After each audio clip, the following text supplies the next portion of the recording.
ஹனுமான் சீதை கிட்ட ஆசீர்வாதம் வாங்க வராரு. அப்போ சீதை குங்குமத்தை எடுத்து தான் நெத்தியில் வச்சுக்கிட்டு இருக்காங்க. அதை பார்த்த ஹனுமான் கேட்குறாரு, இது என்னதுன்னு. இது குங்குமம்னு சொல்கிறாங்க, இது எதுக்கு நெத்தியில் வச்சுக்கிறீங்கன்னு கேட்குறாரு.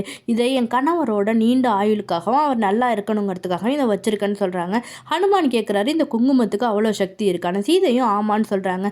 சரி, நீ இந்த குங்குமத்தை எடுத்துக்கன்னு சொல்கிறாங்க. எனக்கு இந்த குங்குமம்லாம் தேவையில்லை, நான் விடைபெறேன்னு சொல்லிட்டு ஹனுமான் வந்துடுறாரு. வந்தவர் என்ன பண்ணுறாருன்னா, நிறைய குங்குமத்தை குழச்சி தான் உடம்பு ஃபுல்லாக பூசிக்கிறாரு. உடம்பு ஃபுல்லாக பூசிட்டு ராமரோட சபைக்கு போகிறாரு.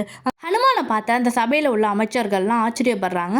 ராமர் கேட்குறாரு, எதுக்கு ஹனுமான் உடம்பு ஃபுல்லாக குங்குமத்தை பூசிட்டு வந்திருக்கேன்னு. அதுக்கு ஹனுமான் நடந்தது எல்லாத்தையும் சொல்கிறாரு. அதை கேட்ட ராமர், சீதை பூசுறதுக்கும் நீ பூசுறதுக்கும் என்ன வித்தியாசம்னு. அப்போ தான் ஹனுமான் சொல்கிறாரு, இந்த உலகத்திலேயே உங்கள் மேலே அதிகமாக பக்தி வச்சுருக்கிறது நான் தான். நான் இப்படி உடம்பு ஃபுல்லாக குங்குமத்தை பூசிக்கிட்டா அந்த என்னோட பக்தினால் நீங்கள் நீண்ட ஆயுசுக்கு சிரஞ்சீவியாக இருப்பீங்கன்னு சொல்கிறாரு. ஹனுமானோட அன்பை கண்ட ராமர் ஹனுமானுக்கு ஆசி வழங்குறாரு.